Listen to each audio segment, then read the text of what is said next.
Okay, good afternoon and welcome to Yeshiva YouTube Table Enabled. Today we're doing Siman Sadi Dalit number 94. We have a great share for you today. We're talking about one of the halachas that most people are very familiar with, that you have to dive into the east, at least people who grew up in America, like myself.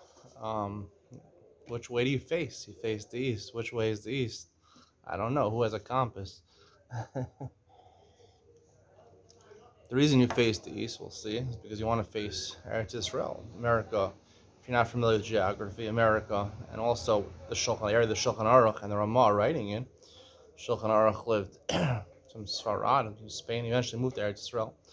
The Ramah was in Poland, Krakow, Poland.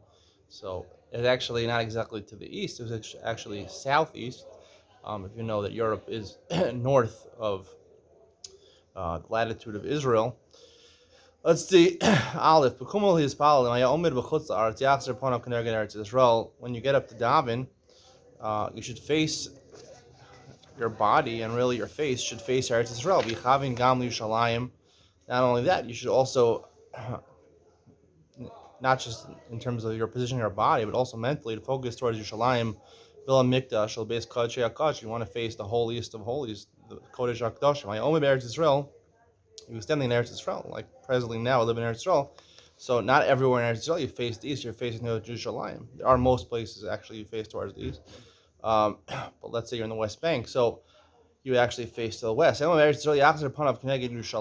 You should face yourself, align yourself opposite Yerushalayim. You should have intent to align yourself where the Beis HaMikdash is, and even more so the Kodesh HaKadoshim. He's actually in Yerushalayim itself. Yachzir panav l'mikdash. You should face the mikdash. V'chavin gamkein lebeis kodesh hakadshim.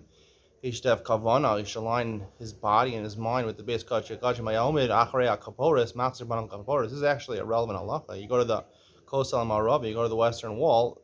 That's basically where you're standing. You're standing behind the kodesh hakadshim. So you should master yourself to the kapores. To the kapores is the top of the aron where the kruvim were. Beis, let's say you're in a different place where you can't just directly face east. You should face Eretz Israel, Yerushalayim, and Eretz Israel, and Eretz Israel, and Mikdash, and Yerushalayim. Hagav, imachzirin panenu lemizrach, v'anu mashem machzirin panenu lemizrach. He's talking, the Ramah is talking in Poland. In Poland, they would face the east. We're in the west of Eretz Israel. We have panenu Eretz Israel. We're facing Eretz Israel. Now, he explains more that actually you have to face southeast because Poland is to the north of Israel. There's a different problem with facing directly east in the fact that that is the place where the sun, shines out from the clouds, where it.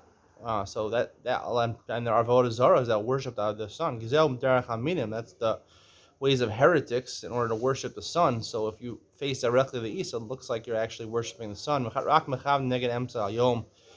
You should face yourself the middle of the day. In the middle of the day, the sun is not in the east anymore. It rises in the east and sets in the west. The Mepharshim explain that actually, the Be'er Halacha explains that if you're in a place like Poland or something like that, so you would face towards the southeast. So you're not directly facing the east, which is the place where the sun rises. So it's not like avodah zara, and you're facing directly towards Israel, which is the southeast. The Gemara Baba Basra says, if you want to become rich, you should face towards the north. If you want to become wise, you should face towards the south. That's why the Shulchan happens to be in the north of the Kodesh, and the menorah, which represents Chachma, is in the south of the Kodesh. You want to Mekayim that, and you still want to face east. Sounds like from the Ramah is that your body should face, if you really want to become rich or you want to become wealthy, you become smart. So that's more important to you than having kavanah during tefillah, so the Beis Kodesh HaKadoshim. So therefore, just face to the north or the south, and just turn your head to the side of the east. The Mishnah Berurah says that Rashi is a different shot. This is how we hold the halacha, that nonetheless, even if you want to become rich or you want to become smart, you should face your body towards the east, towards Yerushalayim, towards the Beis Kodesh HaKadoshim. You could actually slant your face to the north or to the south, depending on what segula you want to get. Gimel. If you don't have a compass, you're in the middle of nowhere. You don't have your phone to tell you which way is east or west or north or south. Just daven and have in mind that you're davening to Hashem. Dalet hayirochev al chamor ein tzarich leirido d'spalel afilu miyishlo misha tovis chamoro. Now, I've been telling everyone thinks, right, when Shemona Esrei comes, you got to be in a standing position. You have to stop. You have to like a lot of kavanah. But the Gemara, this is a Gemara. The Gemara says you're on your way. You're riding on a donkey. Nowadays you'd be in a car, on a bus, on a train. You don't have to get off to daven. Even if you have someone who will hold your donkey, it won't go anywhere. You can actually daven on the bus. I see a lot of girls. I used to take the bus to Yerushalayim. A lot of girls daven in their seats on the bus. On the planes, the El Al flights from Israel from Tel Aviv to New York, or from New York to Tel Aviv, or anywhere. From Tel Aviv, you got a lot of Jews on an El Al flight. They try to make a minyan. Really, the Maker Adin, you can just sit down and daven. You don't have to daven with a minyan. They do it because there's a mile of davening with a minyan, but really, you don't even have to even get out of your seat, technically.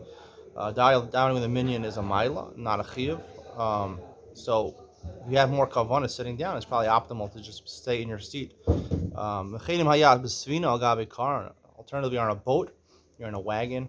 If you could stand up, it's not going to cause any problems to you. So you could stand up. It's better to stand up. If not, just sit down and daven. Even Shemona Esrei, even if you're walking with your feet, just daven while you're walking, even if you're not walking towards the east. Even if it's not a dangerous place, you don't have to stop. The Shulchan Aruch says people always want to, they want to be on time. They want to get to places quick. Everything's very quick nowadays. So if you had to stop, it would bother you and it would ruin your kavanah, your tefillah. And the most important thing about your tefillah is your kavanah. So don't stop. Just daven while you're walking. Of course, it depends on the person, where you are, and where you could have most kavanah. Even if you want to daven while you're sitting down on the train, while you're walking, you should at least stop and stand for avos. Recommends following this chumrah, at least for avos, because there's a famous Rav Chaim Brisker. He says that, of course, you're supposed to have kavanah for all of tefillah. However, for the first bracha, you're also supposed to have kavanah for Perush Hamilim. You're supposed to understand what you're saying. We'll talk more about this when we go through Hilchos Tefillah. Based on this opinion, so therefore you should stop for avos and have more kavanah for avos, unless it's a makom sakana where it's dangerous. They might shoot you. So then you just say you could daven without stopping. Hey, hayoshe b'svino ba'agola. You're on a boat or a wagon, a car, station wagon. Now, up until now, we're saying you can technically daven while you're sitting, but remember, you're supposed to bow down 4 times. So even if you're sitting, if you can stand up for a second during the 4 times that you bow down during davening, additionally, also, when you take 3 steps back, you want to be standing, take 3 steps back. You can't take steps when you're sitting. The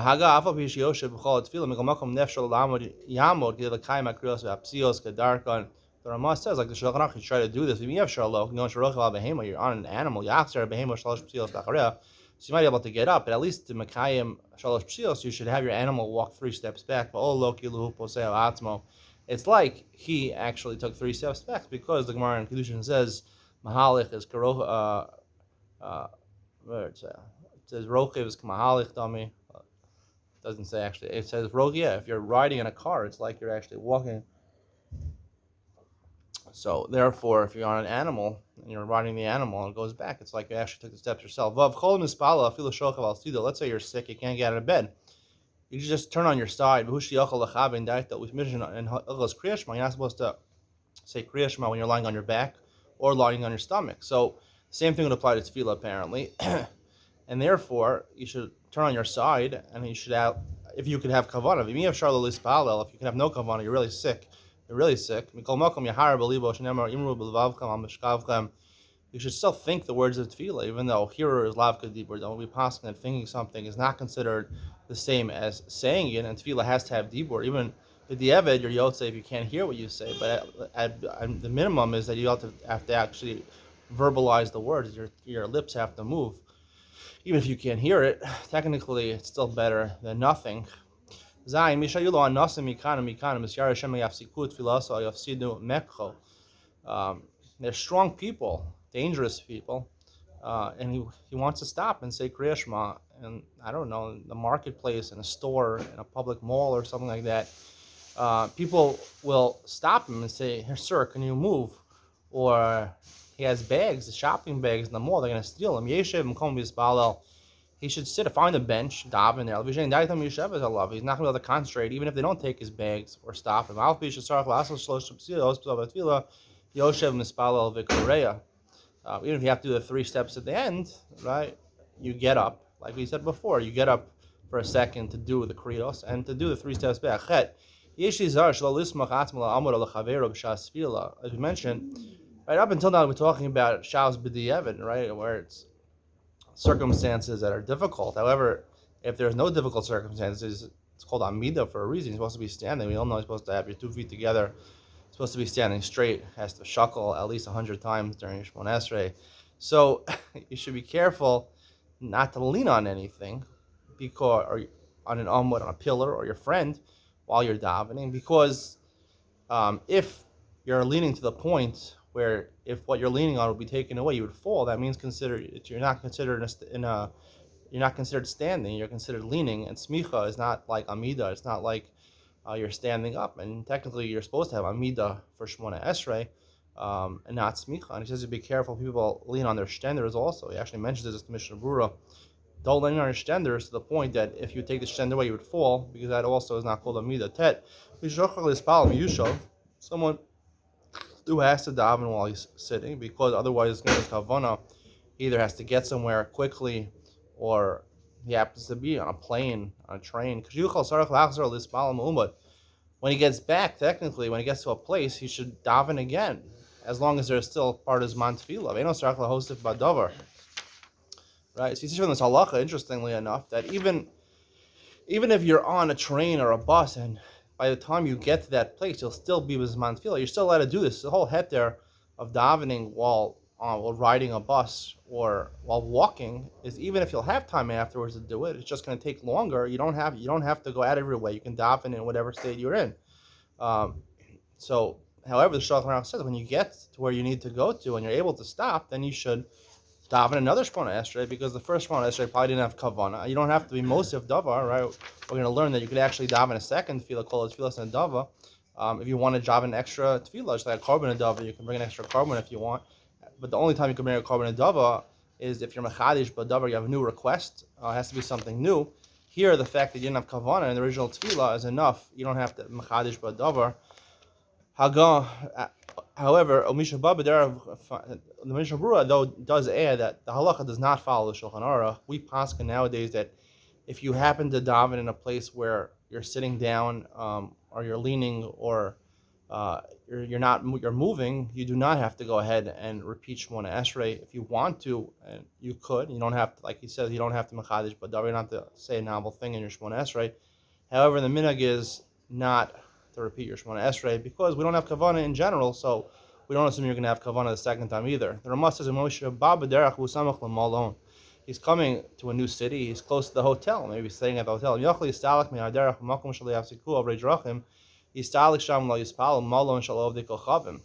an idea, maybe I'll go into the hotel. He's not staying in the hotel, he's going to get his own room. So in the lobby of the hotel, people are going to bother him, even non-Jewish. People are in charge, the concierge, the people in the lobby, they're going to bother him. It